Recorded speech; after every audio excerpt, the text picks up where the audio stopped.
A todas y todos.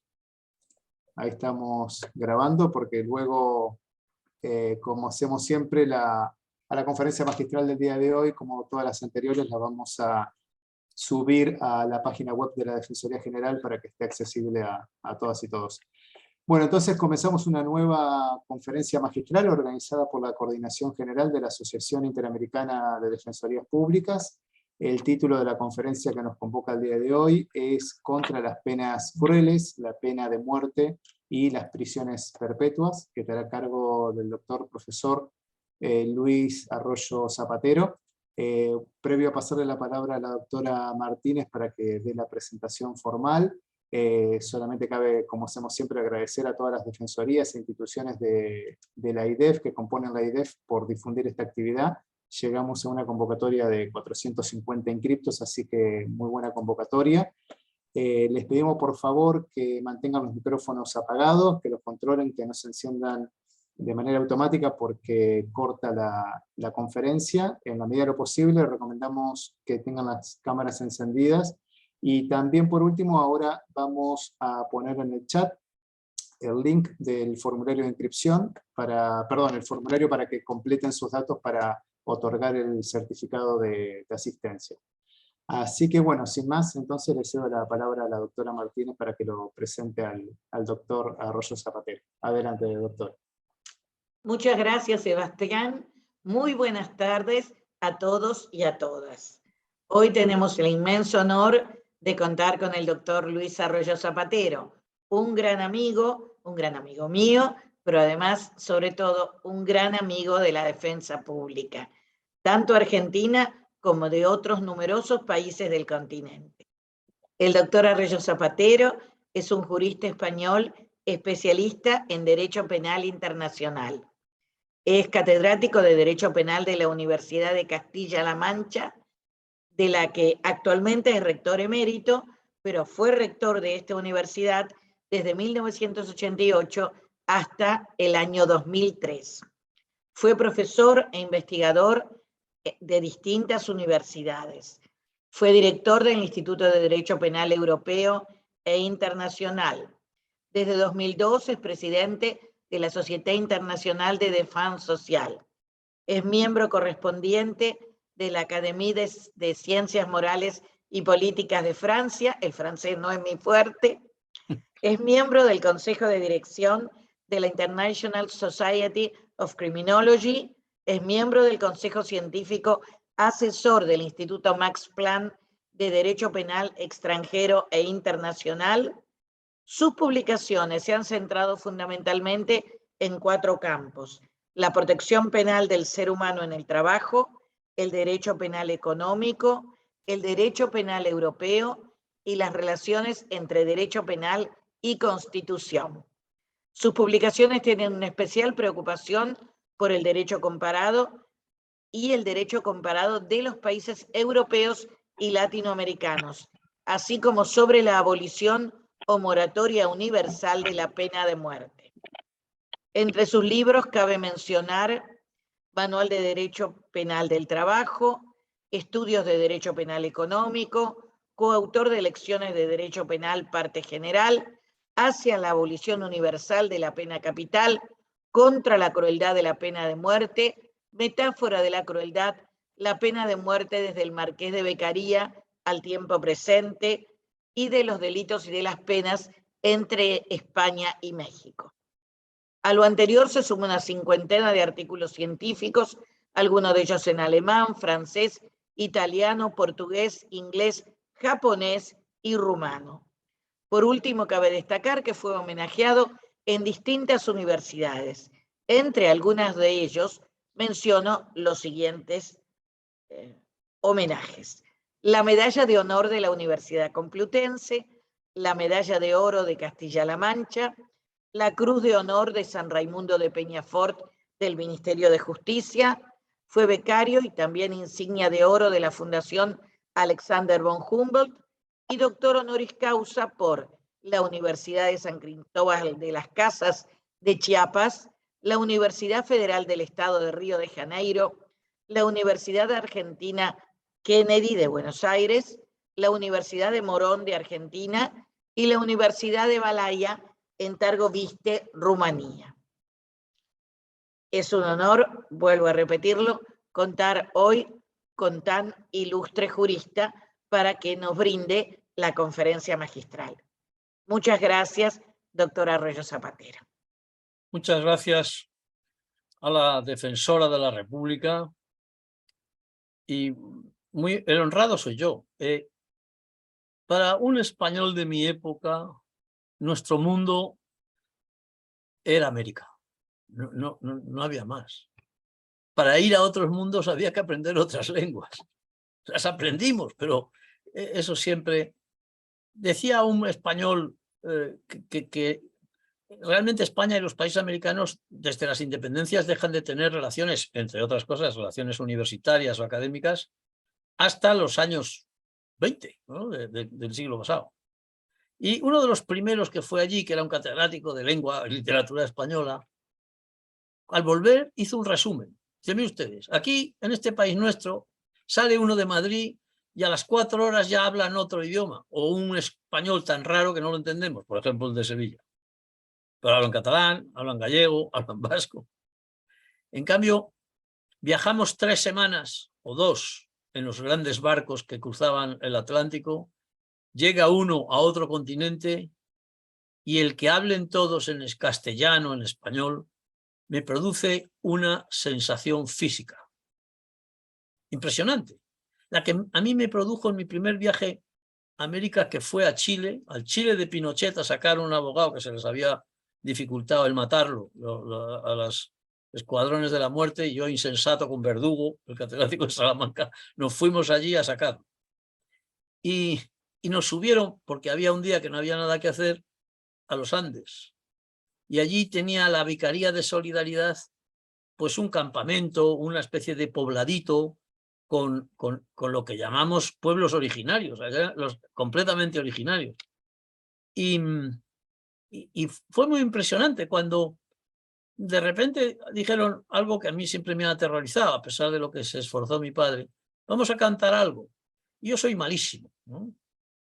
Y canté el Adeste Fidelis y los originarios aquellos lo cantaron también conmigo en latín. Yo desde entonces estoy enamorado de América y de todas sus partes, porque me apasiona México y me apasiona el Cono Sur, ¿no? Y luego he aprendido muchas cosas, sobre todo que el presupuesto epistemológico sobre el que tenemos que construir las cosas es lo que llama Stella Maris, Luis Niño, Zaffaroni, el sur. El sur es nuestro presupuesto epistemológico.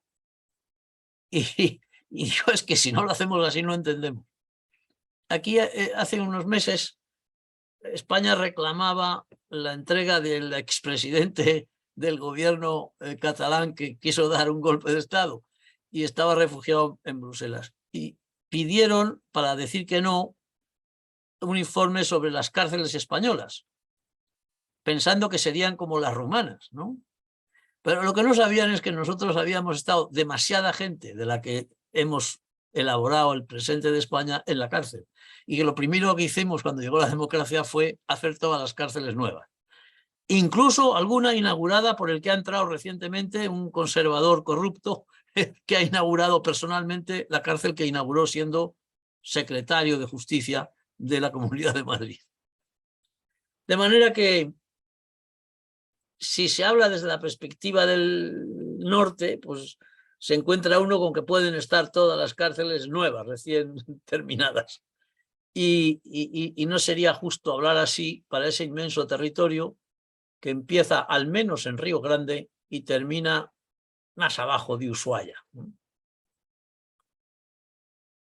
Hablar de las penas crueles hoy y desde el punto epistemológico del sur requiere tener en cuenta algo general, que no sé yo, esto no lo tengo palpado, qué es lo que tienen los colegas latinoamericanos en la cabeza. Pero nosotros estamos viendo la guerra desde la ventana. Los europeos hacía 60 años que no veían una guerra, y mucho menos a las puertas de casa. Y la vemos completamente, porque no solo por la televisión, sino porque de Ucrania han tenido que salir 6,5 millones de personas, un desplazamiento de personas similar al que se produjo después de la Segunda Guerra Mundial por el reajuste. Ahora sí. ¿Y qué hago con esto? Pero no, está muteate. Esto siempre es así. Y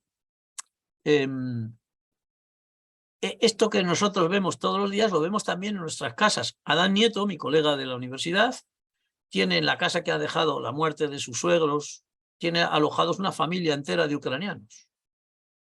Lo sorprendente es que se entienden con ellos en ucraniano, porque hay una aplicación en los teléfonos con la que se dice al teléfono una frase en español y a continuación sale por el mismo sitio en ucraniano y viceversa en el caso contrario. Pero además es que tenemos una disputa sobre cuánta gas vamos a tener y cómo vamos a calentar las casas y cómo van a sobrevivir aquellas personas a las que les sube la factura anual de la luz. Bueno, estamos viviendo una situación prebélica, que seguramente puede pasar como en la Segunda Guerra Mundial, que al final participaron activamente solo los brasileños. Mandaron al ejército, que es lo que suelen hacer siempre los brasileños, mandaron al ejército y se estrelló y se sacrificó el Monte Cassino, que normalmente no se sabe. El mayor número de muertos en Monte Cassino son brasileños. Pero en México tuvieron que hacer solo participaban un escuadrón de aviación muy importante, de cazas, que intervino en el Pacífico. Hicieron un simulacro de bombardeo aéreo, porque podía ocurrir, y es la única vez que ha estado 5 minutos la Ciudad de México en silencio absoluto. Y habría que hacer otra guerra para conseguirlo. Ahora es más difícil porque además son 20 millones en vez de 2, que era lo que era en el año 40. ¿En qué tiempo estamos viviendo? En un tiempo en el que hay guerra en Europa, que puede ser peor, no solo por lo que pase en Ucrania, sino porque hay partes de Europa que están a 60 kilómetros de Rusia, y es Rusia, es el territorio de la Prusia Oriental, el que tenía la universidad donde se echaba la siesta Immanuel Kant, ¿no?, para elaborar sus principios, es Rusia. Es el único puerto que no se hiela en invierno, y por lo tanto los rusos van a matar por él, ¿no? Y luego tenemos los problemas del sur. Lo que pasa es que como no sabemos dónde está el sur, en esa parte de Europa, de Euroasia, pues sabemos que hay guerras entre Armenia y otros países de alrededor. Y luego sabemos que hay problemas en Formosa y que luego el coreano del norte acaba de lanzar un cohete que ha pasado más allá de Japón. Bueno, vivimos en una situación que los politólogos y geopolíticos con los que tengo relación, gracias a esta conexión con la Academia de Ciencias Morales y Políticas de Francia, lo llaman interregno. Interregno eran los tiempos de confusión, de desorden, de no saber qué ocurría entre un emperador y otro, entre un rey y otro. Bueno, estamos en un momento en el que ha desaparecido o está desapareciendo un orden, está desapareciendo manu militari y manu la guerra de otros medios, la guerra híbrida que llaman, la guerra económica, y tenemos que ser conscientes de eso, porque en el interregno tenemos que saber qué pensar y qué hacer, porque nada va a ser igual. Pensábamos, ¿qué pasará después de la pandemia? Después de la pandemia, la guerra mundial, o las tensiones propias de un anticipo de guerra mundial. Bueno, esto del interregno yo creo que es algo que tiene que tenerlo todo el mundo claro, porque si no, no sabemos qué hacemos y en qué mundo estamos, ¿no? Y estamos en un mundo en el que venimos hablando contra las penas crueles, contra la pena de muerte, y cuando creíamos que todo el horror de las atrocidades desde la Segunda Guerra Mundial se había superado desde Nuremberg, ¿no? Pues no. Les pongo aquí para que luego lo busquen. Tenemos También la profesora Estela Maris Martínez pertenece a la Red Académica Internacional contra la Pena de Muerte. Y tenemos un portal que tenemos de todo, y es este. Lo ponemos en inglés porque si no los de lengua anglosajona ven todo en español y se marean y se van. Así les ponemos esto en inglés y luego les esperamos en el idioma que podemos. Unas cosas en inglés y otras en español, la mayoría en español. Y tenemos esta red, y en esta red hay muchísimo material y muy valioso sobre la cuestión de la pena de muerte y de las penas crueles. 2 libros que les recomiendo. Uno, Contra la cadena perpetua, que hace referencia al último tema que vamos a manejar, que está en abierto. O sea, se clica eso en el Google y termina uno en las ediciones de la Universidad de Castilla-La Mancha, y es un texto con el texto que sirvió de base para hacer el recurso de inconstitucionalidad de la prisión perpetua ante el Tribunal Constitucional Español, contra mala suerte que el Tribunal Constitucional Español pues le pasa como a las personas que tienen el COVID, ¿no? Pues nuestro Tribunal Constitucional, por decirlo finamente, tiene el COVID, y lo mismo que decidió que no se podía declarar estado de alarma por el COVID, ni siquiera para salvar la vida de la gente, pues dijo barbaridades de esto y del COVID. Y este otro libro tiene una cosa, son unos textos míos que son muy bonitos. Particularmente hay uno que se llama Las 3 pasiones de las ciencias penales. Y yo creo que en cada país, y me imagino que habrá colegas del Brasil, en Brasil hizo una edición Saad Diniz en portugués, y está enriquecido con 10 grabados de Goya que hacen caso al asunto de las pasiones de los penalistas, y desarrolla lo que yo llamo las 3 pasiones de los penalistas. Es decir, los penalistas, yo no sé qué son los de derecho civil. ¿Por qué uno se hace de derecho civil? Bueno, pues no lo sé. O peor, de procesal, ¿no? Digo, como investigadores o profesores.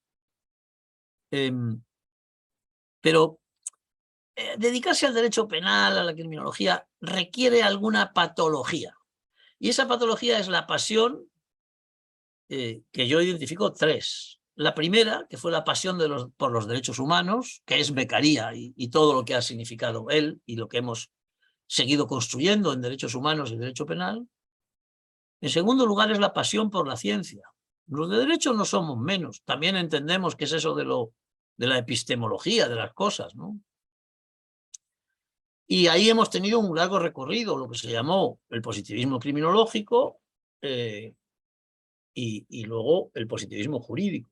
Todo eso lo desarrollo en 45 páginas. Y termino con la tercera pasión, que es, yo no digo que no haya penalistas que sean malas personas, seguramente las hay, ¿no? Pero hay muchas buenas personas que se preocupan de las desigualdades que el sistema penal permite todavía y que hay que hacerle cambiar. Menciono una que vamos a estar todos de acuerdo, porque es cuando decimos descubrimos algo es que ignorábamos algo, que es la perspectiva de género. El que no tiene perspectiva de género es un canalla, ¿no? Sencillamente, desde el punto de vista moral. Ahora, desde el punto de vista científico no es tan fácil liquidar el asunto, pero hay que tenerla. Y si no, no entendemos lo que pasa en la realidad. Bueno, pues esa perspectiva de género, que también es la perspectiva de la desigualdad material, hace que tengamos que ocuparnos de un derecho penal que desarrolle los delitos económicos, una criminología de los delincuentes de cuello blanco, o lo que ha hecho Zaffaroni con un éxito notable, una criminología de las atrocidades. En realidad, un muerto es un muerto, pero una matanza no es solamente la suma de los muertos, es una bestial acción criminal, una atrocidad que requiere un conocimiento distinto, penas distintas, sistemas procesales distintos. Este hay que comprarle porque no lo tengo disponible, ya que es Olegnik, que es un genio de no sé cuántos libros de penal tiene editados. Es realmente misterioso. Los autores no hemos logrado arruinarle entre todos. Y aquí todo empieza, en la pena de muerte también empieza con Beccaria. Beccaria es el primer tipo que en su siglo es contrario a la pena de muerte. Lo normal es ser como Lardizábal. Es decir, que la pena de muerte sea para casos muy, muy extremos, ¿no? Ahora se acaba de publicar, por cierto, en abierto, gracias a que el director de la editorial penal del Boletín Oficial del Estado, que es el que produce la publicación de las leyes, está dirigido por Adán Nieto. Y ha colocado mi libro homenaje, por cierto, que está genial, son 2 tomos maravillosos, y está disponible para todo el mundo, ¿no? Se busca y se sale. El Boletín Oficial del Estado y mi nombre, vale. Y ahora acaba de salir un libro sobre el Código de 1822, que es un código que no sabemos siquiera si rigió más meses en América o en España. Y digo meses, bueno, rigió mucho, ¿no? Porque, por ejemplo, en México, como he sabido, dijeron, bueno, cambiamos la Constitución, pero lo demás no nos da tiempo, seguimos o con el Código de 1822 o con la novísima recopilación. Eso es lo que pasó. Los independentistas americanos no tenían tiempo para dedicarse al derecho penal y hacer un derecho penal nuevo. Y entonces todo era, bueno, reducir la pena. Pero Beccaria dijo que había que suprimirlo. Es cierto que permitía los trabajos forzados, ¿no? Pero claro, bien es cierto que tampoco había cárceles. O sea, no había sitios seguros donde meter a la gente y que no se escapaban todos al día siguiente. Por esa razón, en México no se suprimió la pena de muerte en el siglo XIX, tras las primeras constituciones liberales, y cuando llegaron a tener las prisiones buenas, don Porfirio Díaz prefería tener la pena de muerte como vieja farmacopea, que es lo que los personajes autoritarios siempre necesitan. Nuestro mundo, el mundo del norte y del sur, lo que no sé es el este y el oeste, pero desde luego el norte y el sur, nuestro mundo empieza aquí. Este es el café de Milán, donde estaba Beccaria, que es el que lee, y los hermanos Berry, que luego harían el libro sobre contra la tortura, ¿no? Y ahí es donde se elabora el librito de los delitos y las penas. Aquí está. ¿Y en qué mundo vivíamos cuando Beccaria levanta su librito? Pues en un mundo en el que cualquier cuadro que represente nuestras ciudades a la altura del siglo XVI, XVII, XVIII, se veían más que los campanarios los lugares de ejecución. Este es el famoso cuadro de Bruegel el Viejo, que se llama El triunfo de la muerte. Normalmente nos fijamos en todo lo que hay debajo, pero nunca nos fijamos en la esquina. Y así en el Bosco y en todos aquellos pintores del XVI aparece el recurso a la vieja farmacopea. Horcas, las ruedas donde se ponían los cadáveres o los que no estaban todavía muertos para que fueran pasto de los pájaros, ¿no? Esa era la visión de las ciudades. Y la justicia, que está representada perfectamente en este cuadrito que se fabricaban como, entonces no había imprenta, pero si lo hubieran tenido, habrían hecho en imprenta este cuadro, porque aquí se explicaba el asunto de los dogmas de fe. Aquí estaba Santo Domingo de Guzmán y aquí está toda la procesión que termina con el régimen inquisitorial, pues llevándoles al fuego. Con una circunstancia que sí creo que lo tengo aquí, que se puede ver. Exacto.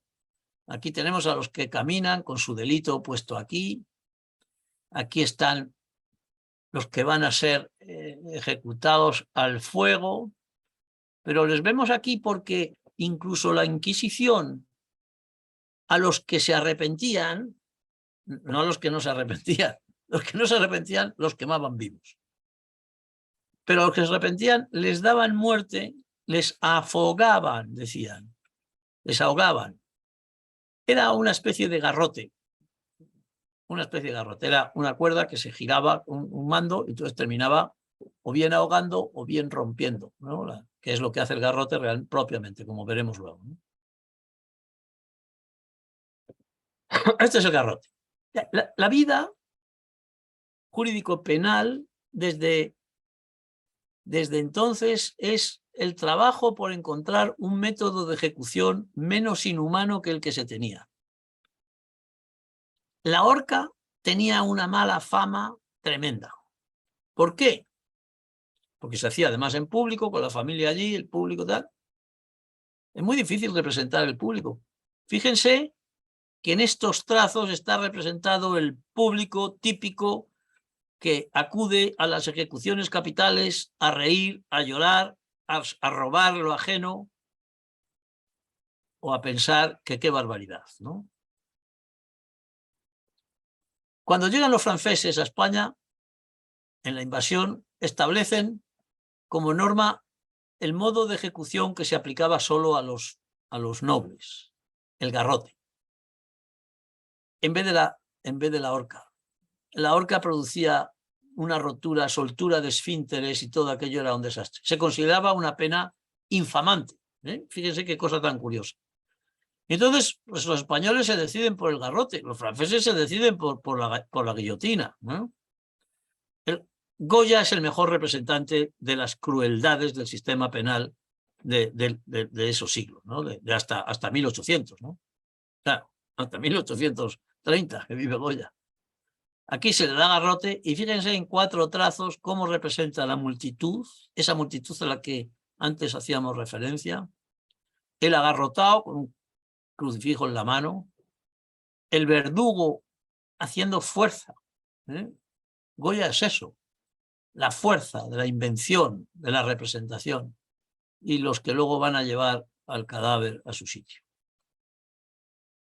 Como Goya termina exiliado, porque cree que le van a castigar tanto Fernando VII como la propia Inquisición por pintar majas desnudas, entre otras cosas, pero sobre todo por la fuerza de denuncia que tienen sus caprichos, en Burdeos ve funcionar la guillotina y lo llama castigo francés. O sea, que lo normal era encontrarse uno con la pena de muerte. En ese portal que les he dicho al principio de Academics for Abolition, encontrarán el libro más bonito que yo he editado nunca y que lamenté una vez más que mi maestro no viviera, don Marino Barbero, que era el maestro también de Estela Maris y de Luis Niño, ¿no? Porque él estaba siempre preocupado con la pena de muerte y con su representación. Y este libro lo encuentran ustedes entero y realmente es algo notable.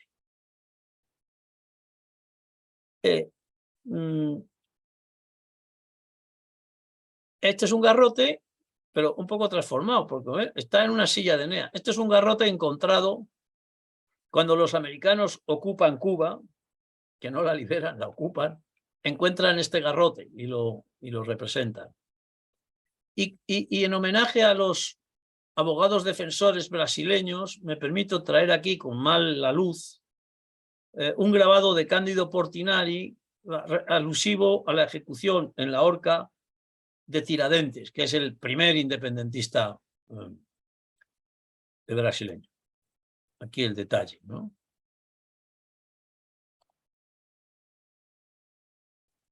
Esta es la situación de la pena de muerte. A mí no me gusta que no pongan del mismo color, porque los que tienen la pena de muerte para delitos militares tampoco la aplican a delitos militares.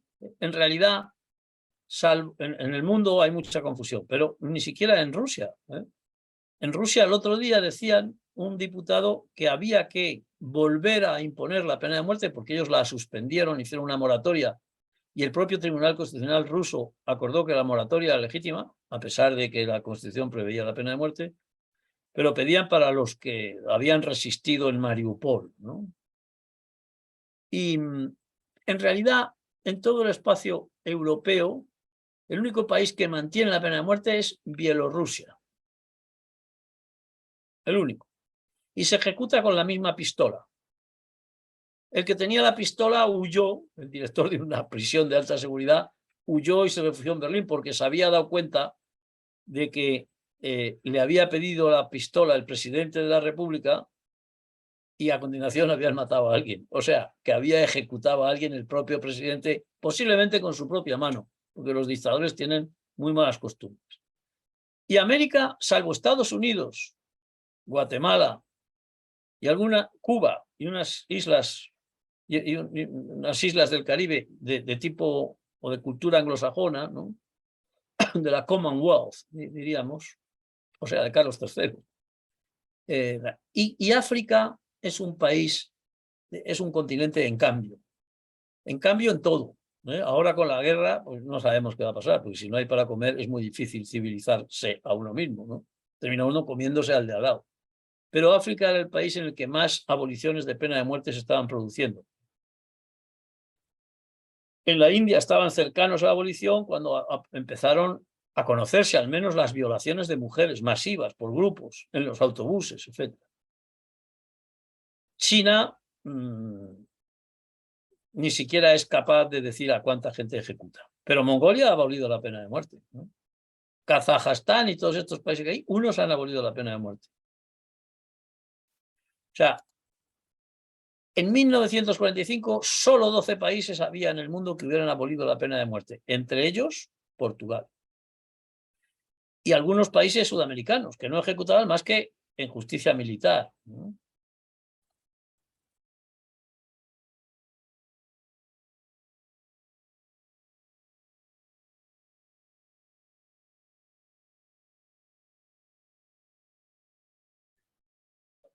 Creo que se le cayó la conexión al doctor Arroyo, ahora lo voy a escribir.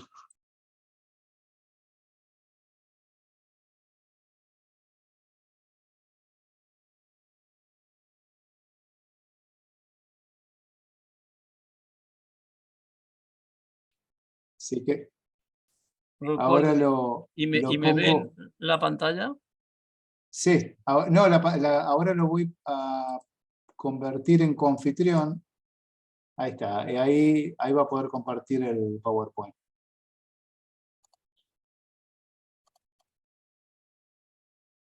Ahí está. Bien. Perfecto. Listo, Bueno, decía, gracias. pena de muerte queda en Guatemala. Guatemala está, en los años, a finales de los años 90, ejecutó varias penas de muerte. En casos terriblemente de miseria, ¿no?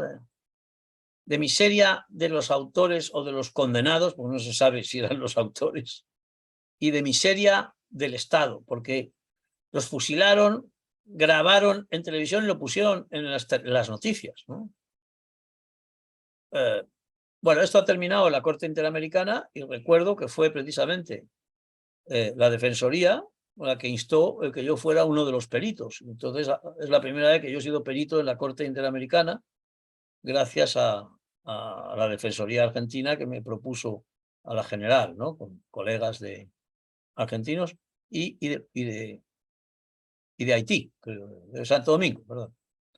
Bueno, Cuba dice que ellos están en contra de la pena de muerte, pero que no se atreven si por si acaso tienen que necesitarla, ¿no? Eso es una cosa sorprendente. Pero ellos siempre piensan que les van a invadir, y entonces eso es una posición muy compleja. Y Jamaica y otros países la tienen, pero yo creo que la mantienen para hacer fastidiar a los ingleses, porque cuando condenan a alguien, el condenado recurre al tribunal de la Commonwealth, que se llama Privy Council, y ya están allí recordándoles a los ingleses que si hay pena de muerte en el mundo es por su culpa. La Guyana también, pero bueno, estas que están en rojo también. Es muy difícil de mover. Lo importante es que hace 150 años, o sea, hace 160 en estos momentos, el primer país del mundo abolió la pena de muerte y fue Portugal. No abolió entonces la esclavitud, como es sabido, ¿no? Pero la pena de muerte sí. Y eso tiene su valor, lógicamente. Todo está, perdón que esto está editado en español y en inglés. Y aquí, por lo que sea, me sale en inglés sobre la situación y las características de la pena de muerte en el Caribe.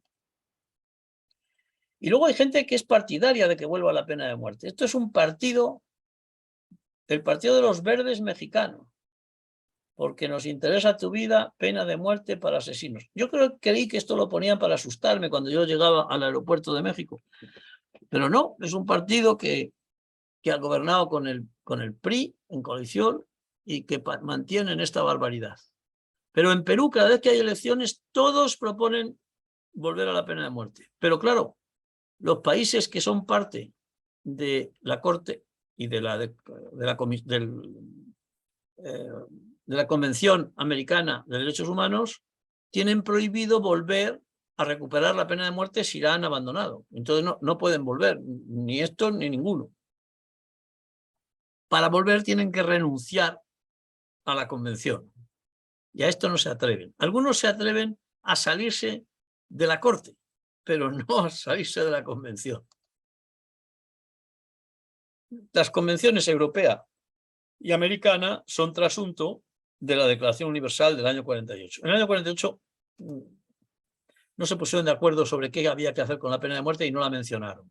Pero en el Pacto Internacional de Derechos Civiles y Políticos del 76, sí. Normalmente los países anglosajones, o sea, los que no están bajo la influencia de Beccaria, no saben ni de lo que hablan normalmente, ¿no? Y entonces pues, confunden la legítima defensa con la ejecución de la pena de muerte. Esto no tiene nada que ver una cosa con otra. Pero bueno, son culturas jurídicas que tienen muchas consecuencias. Y entonces dijeron, pues esto, lo que pone el artículo 5. Pero luego hay más materia. El artículo 6 regula las condiciones que tienen que cumplir los países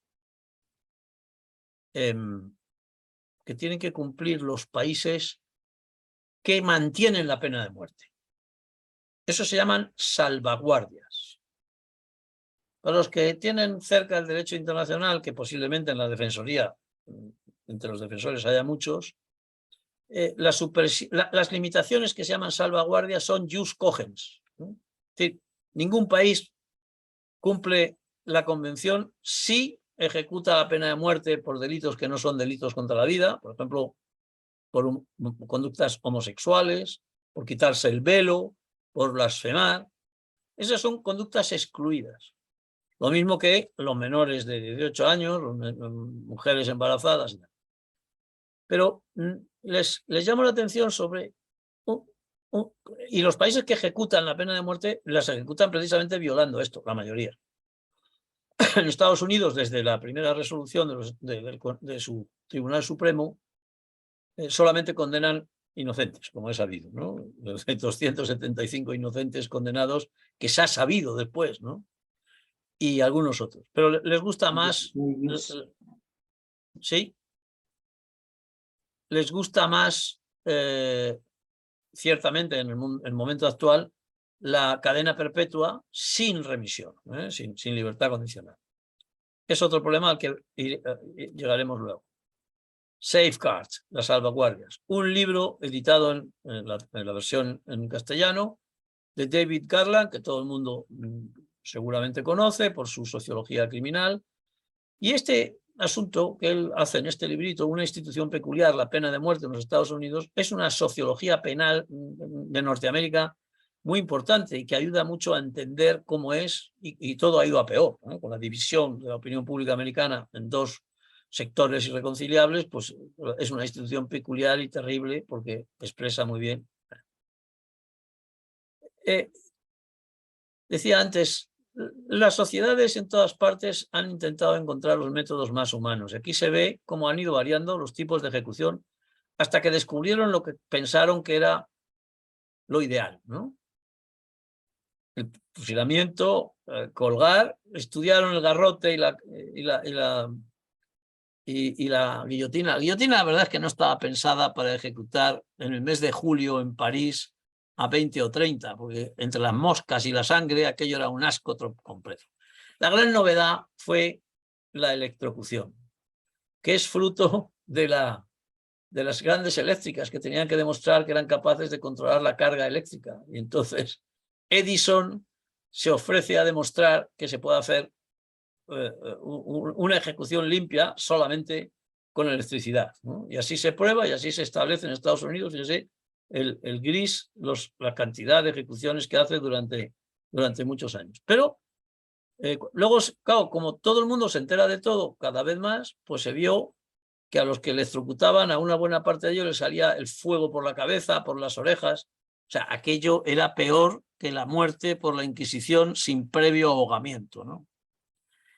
Y se entregaron a la inyección total, a la inyección letal. Como también nos enteramos de todo, nos hemos enterado de que ha habido personas que han resistido la inyección letal 3 veces, ¿no? Y que en el mejor de los casos tardan media hora, 1 hora en morir. Eso es una tortura que se considera intolerable. Al final bajaron la inyección letal porque nos confabulamos varios amigos del bien y conseguimos que las empresas farmacéuticas no fabricaran lo que había que dar en los cócteles de la inyección letal, pero la ciencia es muy esquiva y pronto sustituyeron esos productos por productos veterinarios producidos en los propios Estados Unidos. O sea que ahora vuelven, pero tampoco es fácil, ¿eh? Y de hecho, las ejecuciones en Estados Unidos anualmente están por debajo de 20 ahora, ¿no?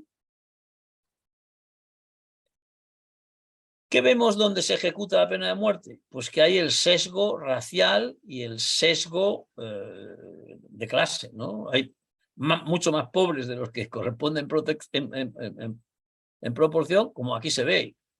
Si se ejecuta 829 y estos son el 100, y resulta que los negros no llegan al 15% de la población, pues resulta que se está aplicando la pena de muerte en 5 veces a la población de color o los hispanos. Pues, estupendo. Además de lesionar la vida, además de ser cruel, pues es racista. Esto vendrá luego, porque estos son los que, claro, por una parte, el Estado mata con todo su aparato, ¿no? Con el aparato que sale en el Código del 22, que les recomiendo que lo lean, porque además lo he hecho yo, que está muy bien. Y aquí tenemos un libro que se accede a él entero. Sofía Moro es la más importante fotógrafa española en general, retratista y especializada pro bono en derechos humanos. Y tiene un libro maravilloso sobre personas declaradas inocentes o que están en el corredor de la muerte en Estados Unidos y en África. Bueno, y también en Bielorrusia, donde ella estuvo jugándose el tipo. Sobre la pena de muerte, además del proceso de abolición, tuvimos un impulso notabilísimo cuando la Asociación Internacional de Derecho Penal preparaba su congreso en Río de Janeiro, y Zaffaroni recordó que el Papa Pío XII había enviado una carta a la IDP, a la Asociación Internacional de Derecho Penal, cuando celebró un congreso internacional en Roma. Y entonces nos lo sugirió, lo hicimos, lo invitamos al Papa, y el Papa escribió un texto que nos envió contra la pena de muerte, ¿no? Y contra la prisión perpetua. Normalmente no nos sale nadie bueno, y en Roma tampoco. Pero no cabe la menor duda de que el Papa Jorge Mario Bergoglio es una persona de paz que se confabula con todos aquellos que pueden ayudar a los débiles, a los pobres,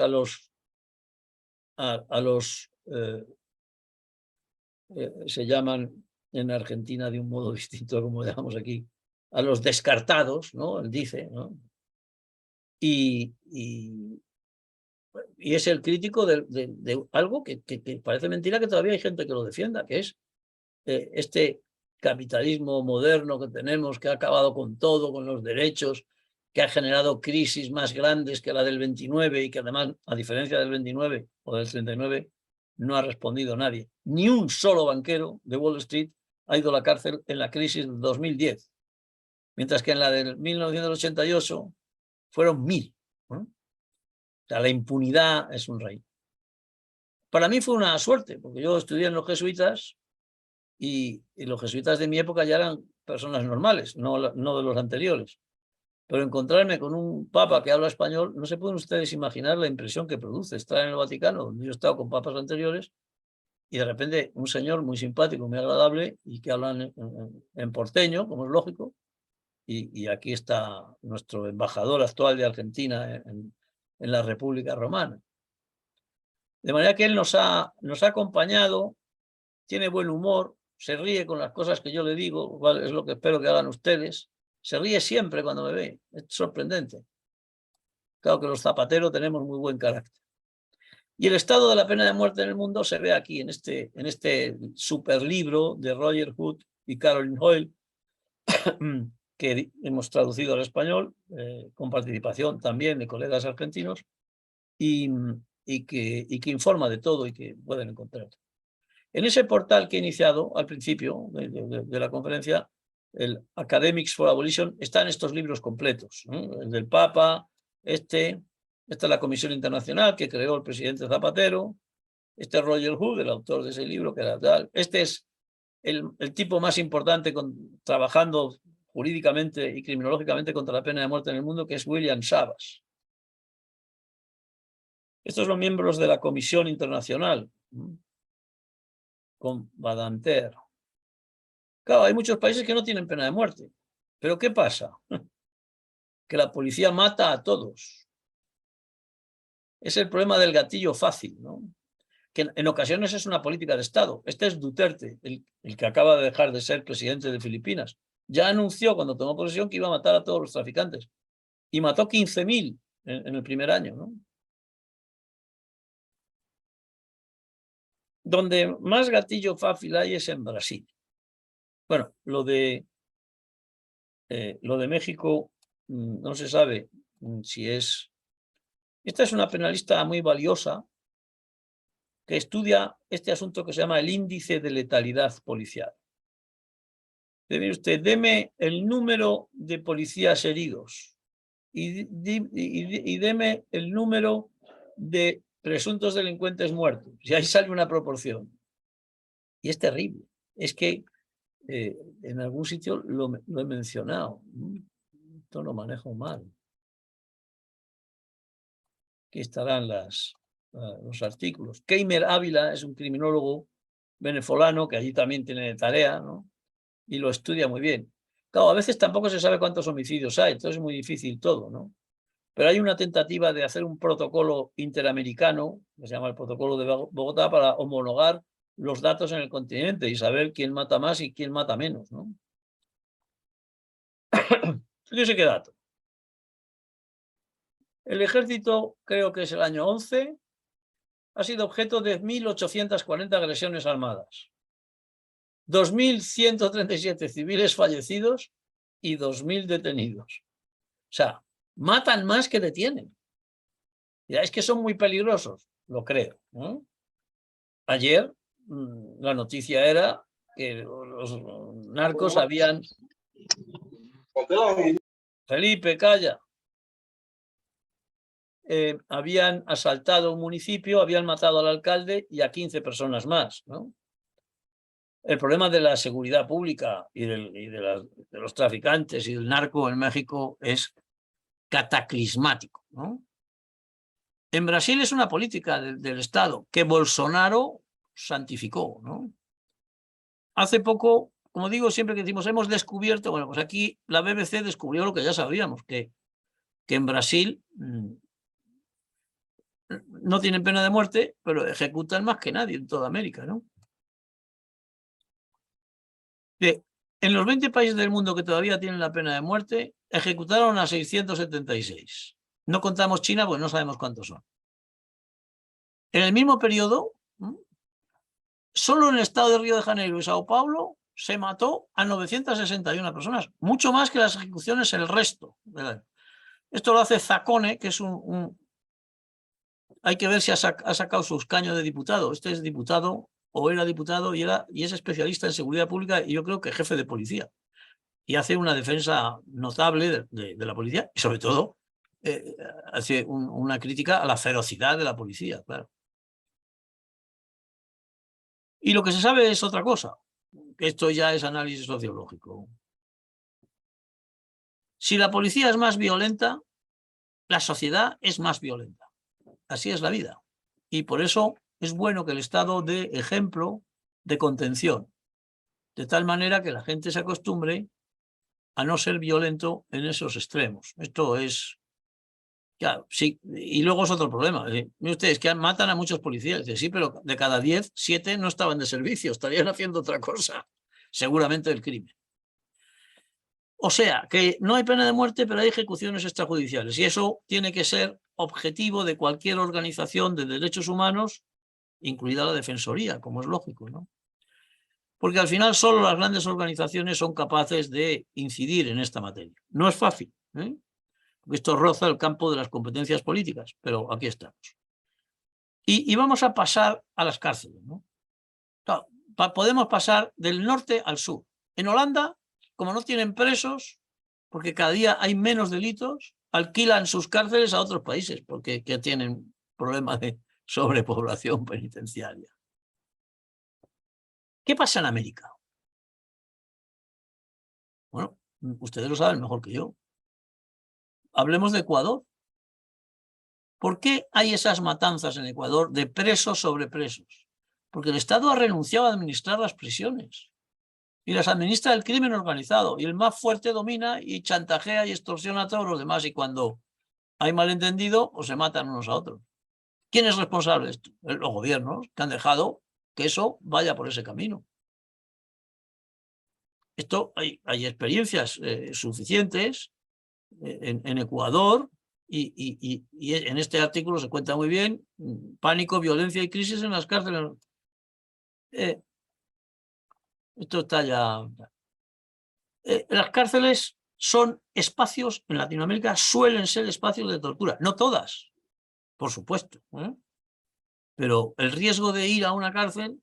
Decía el ministro de Justicia de Brasil, un ministro de Justicia de Lula, cuando empezaron a entrar altos políticos en la cárcel: prefiero morir a entrar en cualquiera de mis cárceles.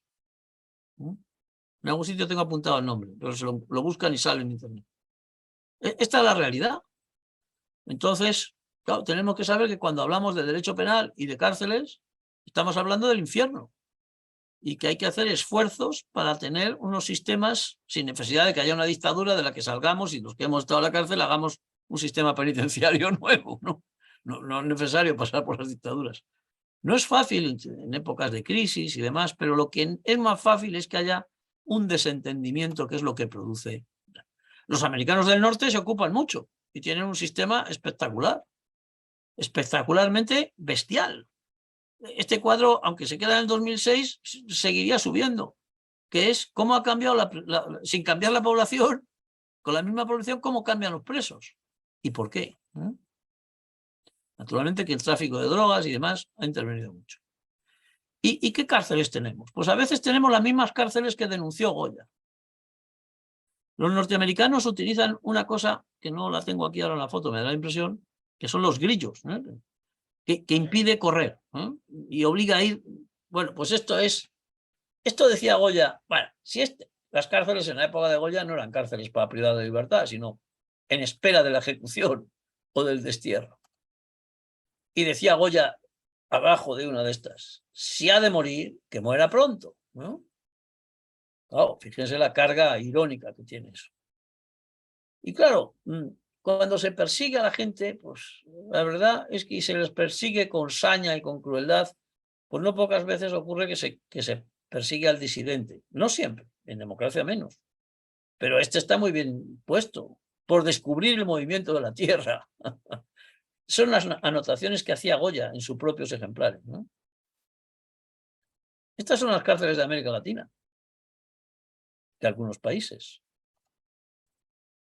¿Y cuál es la síntesis de todo esto? Pues que estas penas son crueles. Y las penas crueles están prohibidas por el Pacto Internacional de Derechos Civiles y Políticos, por la Convención Americana y por la Convención Europea. Y a esas cárceles no se puede mandar a nadie. Lo dijo el Tribunal Constitucional, la Corte Constitucional colombiana, hace 4 o 5 años. Dijo que aquellas cárceles no eran cárceles, que eran lugares de tortura, lugares de crueldad.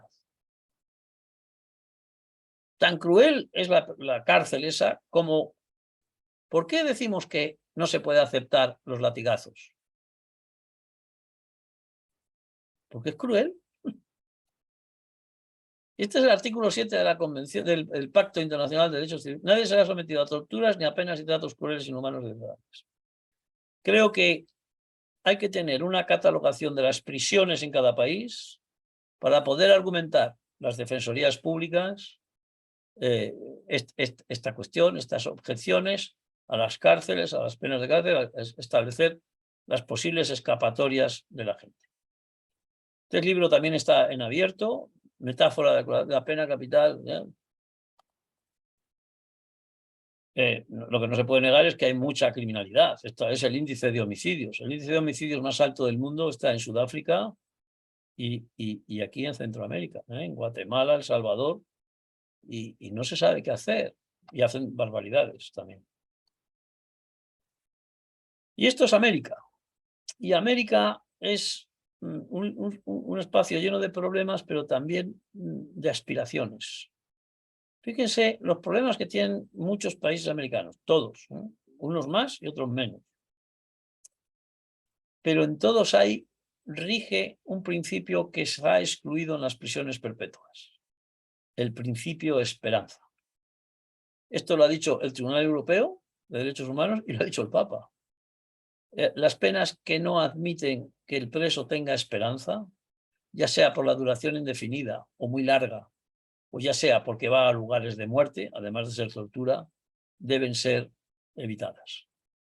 Y para eso tenemos pocas cosas. Hay algunas organizaciones de derechos humanos, pero yo en la experiencia que tengo desde que conocí las defensorías públicas, les recuerdo que en España son los colegios de abogados los que ellos mismos organizan esto y no hay quien lo cambie, es una cosa, pagan muy poco el Ministerio de Justicia, pero prefieren cobrar poco y por lo tanto tener algo desorganizado, salvo colegios de abogados muy notables, pero muy pocos.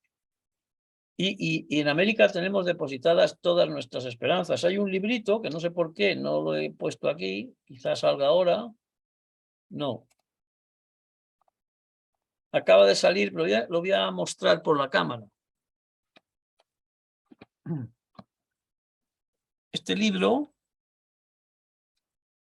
bueno, no se ve nada, ¿no? Sebastián, ¿se ve algo?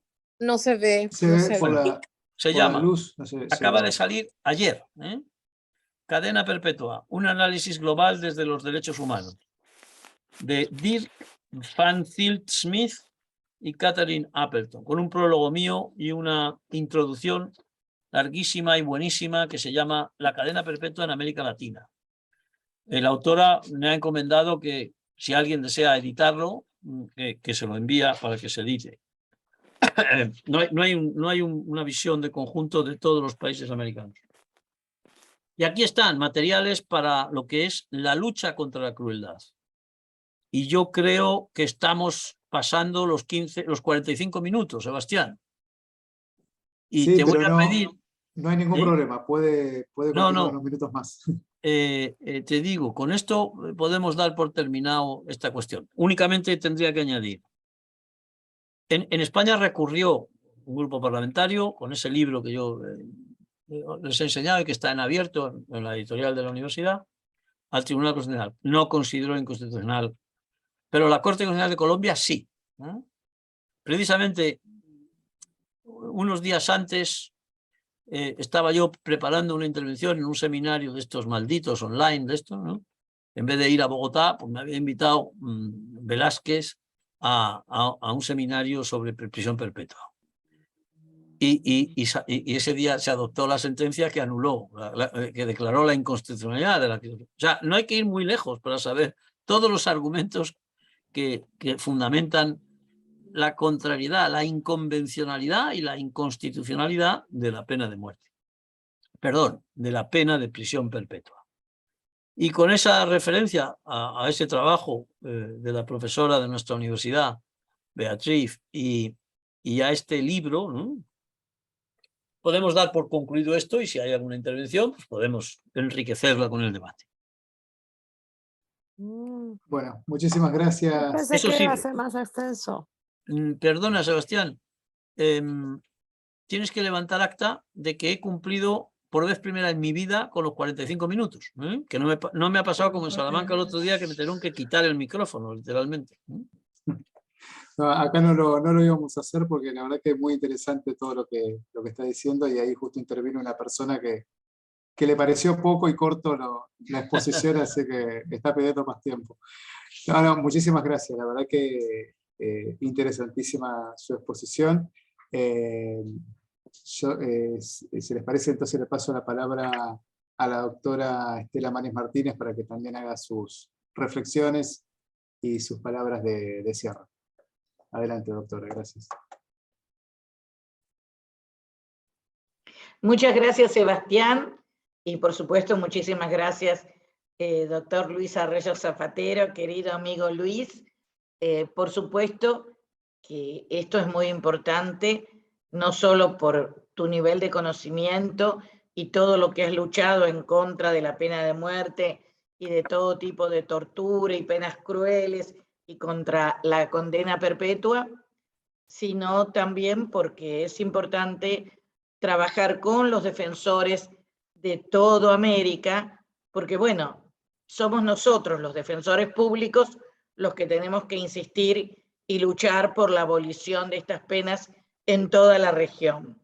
Me parece muy importante y muy útil el sitio web que nos ha dejado el doctor Luis Arroyo Zapatero, vinculado a la pena de muerte, a la abolición de la pena de muerte.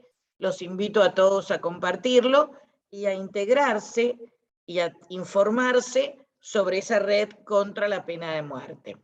Nuevamente, Luis, muchísimas gracias y me parece que este es el camino que tenemos que seguir en nuestras capacitaciones, sobre todo porque aunque parezca mentira, todavía en el mundo y todavía en nuestro continente existe la pena de muerte, todavía la mayoría de nuestras cárceles tienen penas de prisión que son una tortura y en muchos de nuestros países, Argentina incluida, todavía existe la cadena perpetua. Por eso, muchas gracias, Luis. Muy bien. Y sigo recordando cuando aparecieron aquella pareja de jóvenes argentinos que iban a ver a don Marino para hacer su tesis doctoral. Y en momentos como el del viernes pasado, cuando por haber cumplido 70 años, de hecho Ignacio ha cumplido 71, se ha jubilado un año más tarde que yo, siempre me ha ganado en todo, entonces pues esta vez también ha cobrado la pensión un año más tarde, ¿no? Y hemos pensado en todo, y sobre todo en Salamanca, que se ve muy bien América, ¿no? Desde Salamanca, y había algunos. Bueno, la verdad es que somos una gran comunidad, una comunidad para la acción. Habrá gente que la utilice para el mal, seguramente. Por ejemplo, los narcotraficantes. Pero nosotros tenemos que utilizarla para el bien. Y no sé cómo formularlo, pero lo digo en bruto. Quizá a efectos de las defensorías habría que hacer dos cosas. Imaginemos que hacemos un comité que decide, que establece en base a la experiencia qué cárceles son tortura en Latinoamérica. De tal manera que cuando un defensor se encuentra con una situación en la que a un preso o a un defendido lo mandan a una cárcel o en un país donde la cárcel es tortura, pues se pueda volver loco a los que mantienen esa situación.